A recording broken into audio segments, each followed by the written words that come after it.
안녕하세요, 일구쌤입니다. 오늘은 진짜 음악은 현장에 있다 라는 챕터에 대해서 한번 이야기를 해보겠습니다. 제가 여기에 많은 이야기를 썼지만 사실 요즘은 제가 패스트 클래식이라는 말을 쓰는데 얼마든지 제가 이 핸드폰에서 10초 안에 제가 원하는 곡을 찾아서 들을 수가 있죠. 그리고 매체도 다양해져서 핸드폰 뿐만이 아니라 영상 OTT 플랫폼들도 있고 정말 음악을 즐길 수 있는 것들이 너무나 다양해져서 행복하고 너무 좋은데 가끔 이제 착각할 수가 있는 것 같아요. 너무나도 좋은 음질에 좋은 오디오의 좋은 화면에 그런 영상들을 보게 되면 현장에서 느끼는 것보다 더 큰 감동을 내가 받았다. 난 공연 가는 것보다 집에서 음반 듣는 게 더 좋다. 이런 분들이 계신데 제가 생각할 때는 규모가 작든 크든 현장에서 울리는 라이브 음악만이 진짜 클래식 음악이다라고까지 말할 수가 있는 것 같아요. 그렇다고 음반이 가짜 음악이라는 것은 아닌데 현장에 울리는 음악의 가치와 비교할 수는 없다. 여전히 이런 이야기인 거죠. 여기에 이렇게 많은 이야기들을 써놨지만 5가지로 한번 요약을 해서 얘기를 해보겠습니다. 첫 번째는 우선 작곡가의 의도를 생각해 봐야 될 것 같아요. 작곡가가 우리가 현대 음악 작곡가들을 빼놓고는 우리가 듣는 대부분의 곡들은 작곡가 스스로 작곡 당시에 현장에서 울리는 것을 염두에 두고 작곡을 했다는 거죠. 바흐 같은 경우에는 교회에서 울리는 것들을 상상했을 테고 어떤 분은 살롱의 아주 작은 형태의 방에서 울리도록 생각을 하셨을 테고 누군가는 아주 큰 콘서트홀에서 울리는 교향곡을 상상을 하고 썼을 텐데 작곡을 하면서 작곡가들은 소리를 상상으로 듣게 되는데 이 듣는 소리 자체가 라이브 연주를 염두에 뒀다는 거예요. 그래서 전자화로 된 물리적인 공기의 진동을 통한 소리가 아닌 것은 작곡가의 의도와는 좀 다른 형태라고 볼 수 있겠죠. 좋은 연주와 좋지 않은 연주를 구분하는 가장 큰 기준이 작곡가의 의도대로 작품을 해석했느냐 이런 것들이 될 텐데 실제 공연장이 아닌 곳에서 듣는 것들은 작곡가들이 의도한 형태는 아니었다 라는 점에서 현장에 울리는 음악이 좀 가치가 있다라고 생각을 할 수 있을 것 같습니다. 두 번째는 물리적 전달 과정 자체가 다르다는 점이에요. 일단 음반은 마이크로 소리를 수음을 하고 디지털 신호로 변환을 해서 재생되는 거잖아요. 그래서 굉장히 여러 단계가 있고 이 과정에서 음향의 질감이나 다이나믹이 아주 많이 제한적으로 바뀔 수밖에 없어요. 그게 귀에 듣기 좋은 형태라 하더라도 이 질감이 원래의 소리와는 꽤 거리가 멀어질 수 있다는 거죠. 그리고 다이내믹 레인지라는 게 아주 작은 소리와 아주 큰 소리의 그 입체감과 폭이 현저하게 적다는 거예요. 디지털 신호로 우리가 들었을 때는. 반면 공연장에서는 이 공기의 진동을 통해서 실제 물리적으로 생소리로 우리가 듣는 거잖아요. 그렇게 됐을 때 바이올린의 현의 떨림이라든지 마이크로 잡아내기 힘든 진동 같은 것들, 피아노 연주를 할 때 이런 피아노 자체에서 나는 소음들, 타악기 연주할 때 어떤 음이 퍼져나가는 방식들, 이런 것들이 전혀 전자음을 거치지 않은 공간 자체에서 울리는 소리로 전달되는 것은 우리가 귀를 통해서 아주 단순하게 디지털 신호로 받아들이는 것과는 질감, 다이내믹, 입체감, 소리가 들어오는 각도들, 그리고 감각적으로 우리가 느끼는 것들이 총체적으로 다르다고 볼 수 있어요. 그래서 저는 아예 카테고리가 다르다고 생각해요. 저도 물론 많이 듣거든요. 이 핸드폰으로. 공연장에 가지 않고 핸드폰으로만 듣고 내가 음악을 들었다, 잘 안다 라고 하는 것은 사실상 잘못된 접근법이다 라고 생각을 하고 있습니다. 그래서 가끔 나는 음반이 더 좋아서 공연장 안 간다 이런 분이 계시는데 개인적으로는 많이 틀리고 완성도가 떨어져도 30번의 명반을 듣는 것보다 한 번의 라이브 공연을 보는 것이 훨씬 더 소중하다고 생각을 하고 있습니다. 물리적 전달 과정 자체가 다르다라는 점.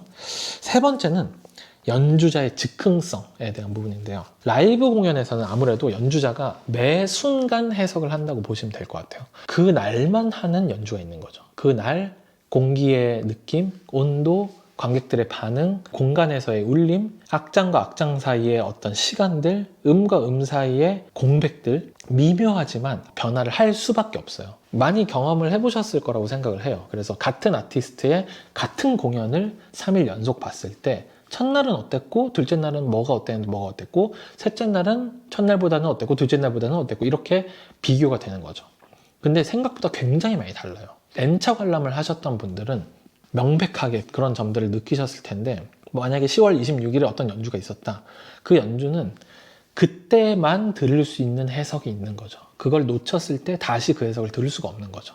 그 날의 즉흥성을 현장에서 들을 수 있다는 점, 이 지점이 음반에서는 굉장히 힘들기 때문에 앙상블이 좀 맞지 않고 실수가 많았어도 이런 즉흥성들이 살아 숨쉬는 연주는 저는 좋게 느끼거든요. 그래서 이 세 번째는 이 연주자, 지휘자, 오케스트라, 현장의 즉흥성에 대해서 꼭 말씀드리고 싶었습니다. 네 번째는 음악은 시간의 예술이고 시간의 밀도를 또 보지 않을 수가 없어요. 카라얀과 베를린 필하모닉의 공연을 제가 100번을 들었다고 해볼게요. 실제로 100번은 들었을 것 같아요, 저도. 근데 실제 그때 당시에 베를린에 가서 베를린 필하모닉과 카라얀의 공연을 보신 분이 계셨었어요. 카라얀이 만들어낸 공기와 분위기가 어땠는지는 그분밖에 모르는 거죠. 저는 그러니까 영원히 알 수 없는 거죠. 그래서 지금 우리로 돌아와서 생각해 봤을 때 지금 공연에 딱 가서 내가 보는 연주는 오늘이 처음이자 마지막인 거예요.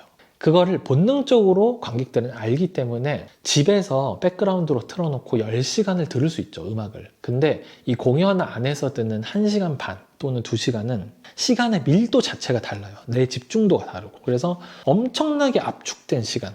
우리가 시간이 계속 1초 1초의 단위는 똑같지만 시간이 짧게 느껴지고 길게 느껴지는 이 시간의 상대성을 가장 하이 퀄리티로 느낄 수 있는 부분이 클래식 공연장이라고 저는 생각을 합니다. 몇백 년 전의 작품을 지금 현대 연주자들이 연습하고 해석하고 우리에게 들려주는 그 시간의 밀도는 어떤 밀도보다도 굉장히 압축적이고 이 시간의 예술을 제대로 즐기려면 저는 공연을 찾아야 한다고 생각을 합니다. 네, 다섯 번째는 이건 정말 가끔 느낄 수 있는 경험인데 특히 이제 중요한 작품, 중요한 세계 초연을 할 수도 있고 아주 중요한 마스터피스들을 연주할 때는 지금 내가 있는 이 순간이 음악이 만들어지는 역사의 현장이다 라고 느껴질 때가 있거든요. 이럴 때는 정말 특별한 감동이 있어요. 지금 제 구독자분들은 최소한 한 번씩은 이런 경험을 해보셨을 거라고 생각을 해요. 제가 너무 좋아하는 연주자인 엠마뉴엘 파위가 가끔씩 하는 이야기인데 지금 연주되는 모든 음악은 그게 과거의 작품이라 하더라도 현대음악이다.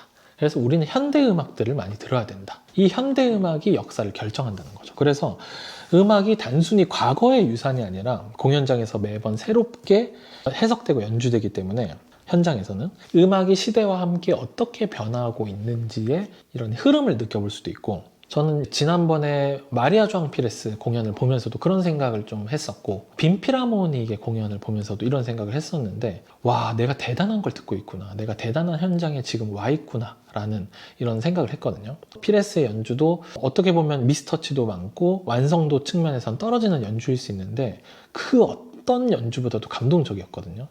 그래서 그 대단한 아티스트의 80세에 지금의 쇼팽을 들을 수 있다는 그 찰나의 소중함, 역사의 현장 같은 그 느낌, 그런 것들이 저는 현장에서밖에 느낄 수가 없고 물론 음반으로 제가 수도 없이 들었지만 빈 필하모닉도 그렇고 피레스 공연도 그렇고 여러 공연들이 현장에서 딱 들었을 때 이 느껴지는 이 역사의 최전선에 있다는 느낌은 절대 대체될 수가 없는 느낌인 것 같습니다. 네, 이 5가지 이유 말고도 굉장히 많겠지만 저는 이런 이유들 때문에 현장에서 울리는 음악만이 진짜 클래식 음악이라고 생각을 하거든요. 그래서 음반으로 많이 듣고 이렇게 독서하시면서 회사에서 일하시면서 많이 그리고 출퇴근길에 음악을 많이 들으시는 분들 중에 실제 공연을 안 가본 분들이 꽤 많더라고요. 근데 엄청나게 훌륭한 아티스트의 공연이 아니어도 좋으니까 꼭 한번 현장에서 클래식 음악을 경험해 보도록 제가 추천을 드리고 그랬을 때 음악을 보는 관점 자체가 완전히 달라질 거라고 생각을 합니다. 네, 오늘은 현장에서 듣는 음악에 대해서 얘기를 해봤고 다음 챕터에서 또 뵙도록 하겠습니다. 감사합니다.